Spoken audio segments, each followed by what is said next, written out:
You may have heard that according to the theory of relativity, nothing can travel faster than the speed of light. And if you asked why that is, you may have heard an explanation that invoked relativistic mass and how it approaches infinity as an object approaches the speed of light.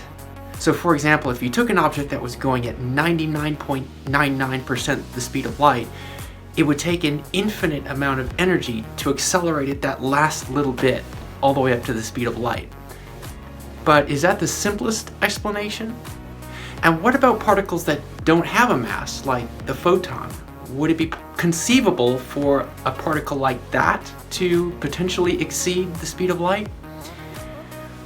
In just a minute, we're going to look at a thought experiment that demonstrates that two simple assumptions lead to a contradiction. The first assumption is just the basic postulate of special relativity, that the speed of light is constant, fixed, in every inertial reference frame. And the second assumption is just our hypothesis that there exists some particle, or some signal even, that's capable of traveling faster than the speed of light. Say we have a rocket ship traveling close to the speed of light. The rocket is powered by a reactor at the front of the ship.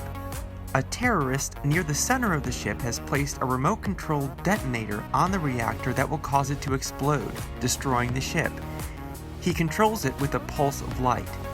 But there's also a cop at the back of the ship.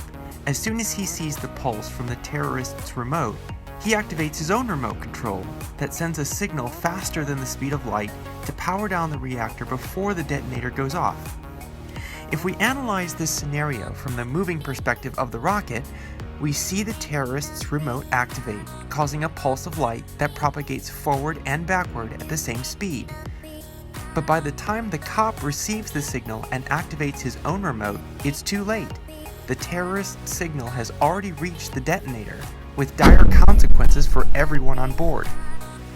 Now let's analyze the same scenario from a stationary perspective. Keep in mind that the ship is traveling arbitrarily close to the speed of light. The terrorist activates his remote, and again we see his light pulse traveling forward and backward at the same speed from our frame of reference. The back pulse quickly reaches the cop, who activates his faster-than-light remote control. If the rocket is traveling close to the speed of light, it will take an arbitrarily long time for the terrorist's light pulse to reach the detonator. So even if the cop signal is only slightly faster than the speed of light, it will eventually overtake the terrorist signal and deactivate the reactor before the detonator goes off. So from this perspective, the ship is saved. Well, we now have a situation in which two observers viewing the same experiment will disagree about the outcome of that experiment. So we have a contradiction, meaning that one or both of our initial assumptions must have been wrong.